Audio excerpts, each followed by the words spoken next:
हमें ज्वाइन किया है असफंदियार फारूक साहब ने, जो कि चेयरमैन हैं चेन स्टोर एसोसिएशन के। उन्हें भी शामिल गुफ्तगू करते हैं। सर, मुझे ये बताएं कि आपको क्या लग रहा है, अब की बार ये जो बजट आया है कारोबारी तबके के लिए, इसमें क्या कुछ मौजूद है? अस्सलाम वालेकुम।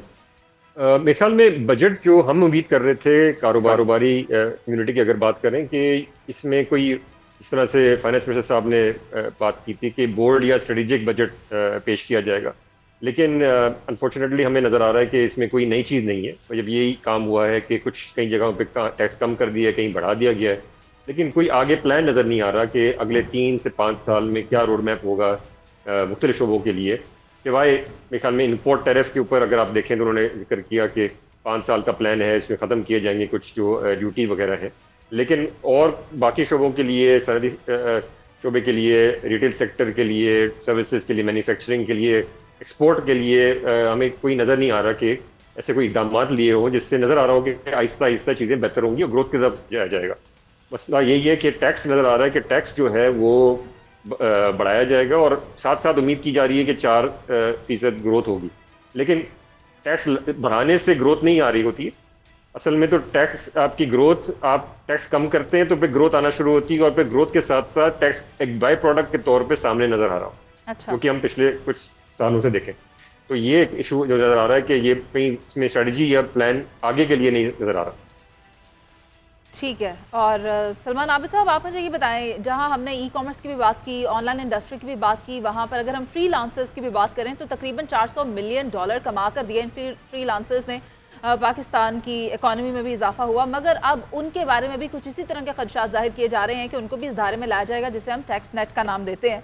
और उससे पहले आपको भी पता, नदीमुल हक साहब जो हमारे साथ मौजूद थे, उन्होंने भी इसका कितना तमस्खुर उड़ाया कि नेट, मुझे तो सिर्फ एक ही नेट का पता है, ये बास्केटबॉल की जो कोर्ट नेट होती है। तो इससे इनकी हौसला अफजाई होगी या फिर डिस्करेज होंगे ये सब? देखिए, पहली बात तो ये है कि पिछले 2 सालों में काफ़ी फ्रीलांसर जो हैं और जो ख़ास तौर पर डिजिटलाइजेशन के ऊपर काम कर रहे थे वो पाकिस्तान छोड़ गए और उन्होंने दुबई के अंदर बैठ के अपने कारोबार को फैला दिया है या किसी और मुल्क में चले गए। बात यह है कि जब आप फ्रीलांसर की बात करते हैं तो फ्रीलांसर से मुराद ये है कि लोगों को जितना आप फैसिलिटेट करेंगे उतना आपके ऊपर बोझ कम होगा नौकरियों का। आप उनके लिए सहूलतें दें कि वो अपने लिए ख़ुद रोज़गार कमा सकें, उनको टैक्स के जो नेट है उसमें से छूट दें, रिलैक्सेशन दें। और ये अभी जैसे कहा कि ये भी एक बिल्कुल इनिशियल स्टेज है पाकिस्तान के अंदर फ्रीलांसर्स का कॉन्सेप्ट जो है, इसको पहले ग्रो तो कर ले, इसकी पैदाइश तो होने दें, इसको सही तरीके से चलने तो दे, इसमें से अपॉर्चुनिटीज़ तो निकलने दें। अगर आप अभी लाकर इनके ऊपर तलवार चलाएंगे टैक्स नेट की, तो फिर आप ये मुझे बताएं कि ये कैसे आगे बढ़ेगा। और अभी इसमें से बहुत सारी चीज़ें ऐसी हैं जिसने अभी मैच्योर होना है। तो मैं ये समझता हूँ कि हम ख़ास तौर पर, फिर आप देखिए फ्रीलांसर के लिए अब एक बहुत बड़ी चीज़ जो है वो डिजिटलाइजेशन है। डिजिटलाइजेशन के बारे में जैसे मजहर बदलास कह रहे थे, हमारी पॉलिसी में कन्फ्यूजन काफ़ी है। कभी हम इसको ऑन करते हैं, कभी हम इसको ऑफ करते हैं, कभी उसको ख़तरा करार देते हैं सिक्योरिटी के तनाजुर में, कभी हम कुछ कह रहे हैं। तो मेरा ख्याल ये है, जो बात अभी कही गई है कि एक लॉन्ग टर्म पॉलिसी का जो रिफ्लेक्शन है ना, वो हमें बजट पॉलिटिक्स में नज़र नहीं आता। और लगता ये है कि हम एक शॉर्ट टर्म पीरियड के लिए वक्ती तौर पर एक रिएक्शनरी बेस्ड पॉलिसी के तहत आगे बढ़ने की कोशिश कर रहे हैं, जो ज़रूरी इकदाम है वो उठाने की कोशिश कर रहे हैं, लेकिन जो सस्टेनेबल मॉडल्स हैं उसकी तरफ हमारी कोई तवज्जो नहीं है। हेल्थ की तरफ कोई तवज्जो नहीं है, तालीम की तरफ कोई तवज्जो नहीं है, हायर एजुकेशन की तरफ कोई तवज्जो नहीं है, आपकी नई छोटी सनतें यानी छोटी इंडस्ट्रियाँ लगाने की तरफ कोई तवज्जो नहीं है। और जो चीज़ें पहले से फैसिलिटेट कर रही हैं उनके ऊपर आप टैक्स लगाकर, और देखिए टैक्स लगाना एक अमल तो हो सकता है, लेकिन हर चीज़ का इलाज जो है ना वो टैक्स लगाना नहीं है। हर चीज़ का इलाज ये नहीं है कि आप उन पर भारी भरकम टैक्स लगा के रियासत जो है और हुकूमत जो है उस पर पैसे कमाए और आम आदमी को मुश्किल में डाल दे। सर, फिर इलाज क्या है कि सिर्फ चंद एक लोगों के ऊपर टैक्स बढ़ाया ना जाए, जो इस टैक्स के धारे से बाहर है उनको भी इसमें शामिल किया जाए? लेकिन ना, टैक्स का तो हमारा निज़ाम ही शफाफ नहीं है ना। जिन लोगों से हमने टैक्स लेना है उनसे हम टैक्स ले नहीं रहे हैं, और जिन लोगों से हमने टैक्स लेने की बजाय उनको फैसिलिटेट करना है उन पर हम टैक्स लगा रहे हैं। यानी डायरेक्ट टैक्स जो है और इनडायरेक्ट टैक्स की जो पॉलिटिक्स है वो तो हमारे यहाँ ग्रो ही नहीं कर पाई। तो इसलिए एक ताकतवर तबका है जो हुकूमत में बैठा हुआ है, जिसके अपने कारोबार हैं, वो तो सब लोग अपनी अपनी मर्जी और मंशा के मुताबिक अपने मफादात को प्रोटेक्ट करने के लिए टैक्स का खेल खेलते हैं, बजट की पॉलिटिक्स खेलते हैं। लेकिन आम आदमी को क्या मिल रहा है? अभी आपके सामने फिगर आए हैं 44.7 अंडर द पॉवर्टी लाइन। यानी एक आधी आबादी आपकी खत गुर्बत से नीचे ज़िंदगी गुजार रही है और आप ये कह रहे हैं कि मुल्क तरक्की कर रहा है, मुल्क खुशहाली की तरफ जा रहा है, हम डायरेक्शन हमारी दुरुस्त है, मईशत तरक्की कर रही है। तो मुझे नहीं लगता कि हम इस तरह के चैलेंजेस का आगे जाके मुकाबला कर सकेंगे। इस टैक्स को रिकवर भी तो करना है इस आवाम से, वो भी अपने आप में एक बहुत बड़ा मसला है। मजहर बड़ला साहब, सुपर टैक्स पेयर के बारे में क्या कहेंगे? क्या वो टैक्स अदा कर रहे हैं? पुराने ज़माने में ना हकीम जो थे वो एक दवाई होती थी अमृतधारा, वो हर बीमारी के लिए मुफीद होती थी।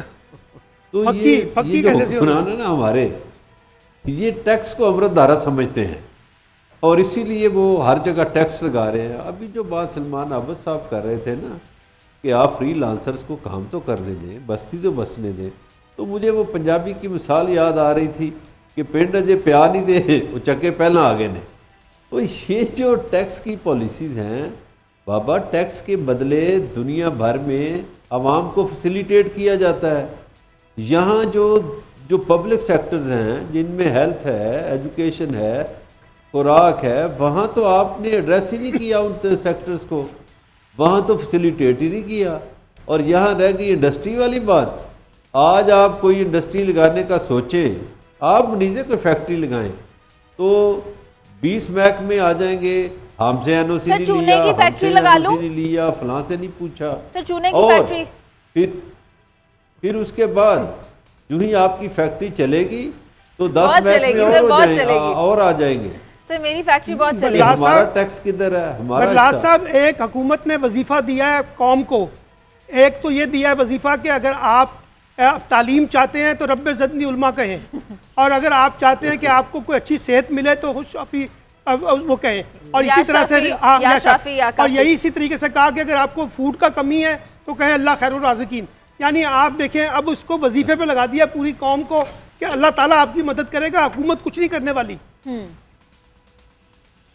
वजीफे शुरू कर दें ना मुनीज़े, इनके पास 375 अरब नहीं थे कि ये गंदम खरीदते, और इन्होंने 100 अरब जो है इश्तहारी मुहिम पे लगा दिया।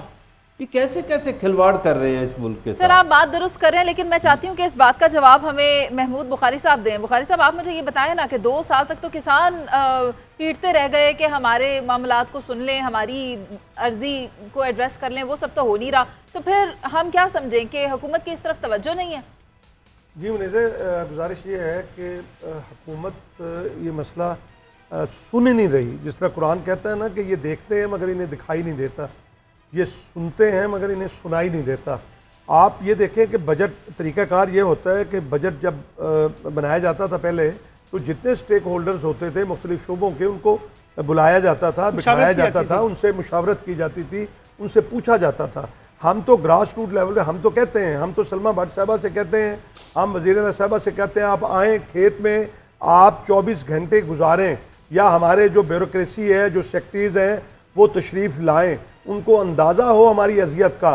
आज ना हमारे बच्चे के तन पे ढंग के कपड़े हैं, ना हमारे बच्चे को सही सेहत मिल रही है, ना सही तालीम मिल रही है। आप आके देखें तो सही। और इस मुल्क को चलाने वाला जो किसान है, आप देखें कि 9/11 आया है और 28 मई आया, अमेरिका ने पाबंदियाँ लगाई, लेकिन आपको फूड की कमी नहीं होने दी। अब इसके लिए इस वक्त बेहतरीन वक्त है कि आप ये करें कि रिसर्च के लिए फ़ंड रखें। हमारे नौजवान यूनिवर्सिटियों के अंदर हैं, आप ज़री यूनिवर्सिटीज़ हर ज़िले के अंदर बनाएं, और माहौलियाती तब्दीलियों के मुताबिक हम मिन हैसल कौम जो है ना, हर काम अल्लाह पे डाल देते हैं, और हर काम हम कहते हैं जी अल्लाह दी मर्ज़ी।